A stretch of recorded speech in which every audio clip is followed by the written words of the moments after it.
Hi friends, this video shows how to set different notification sound for Gmail notifications. Please don't forget to subscribe this channel. Please like and share the video. Go to settings, tap on settings app icon. Go down, go to notifications.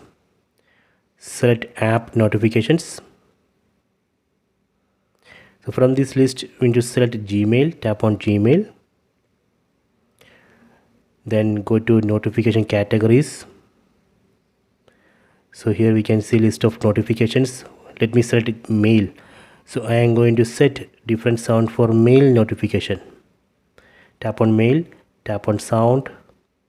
So here we can select one sound from this list. So this way we can change notification sound of mail. Similarly, you can change notification sound of all these notifications. For example, incoming calls. Tap on incoming calls. Go to sound. You can select one different sound from this list. Okay, so this way we can set different notification sound for Gmail notifications. Please check it.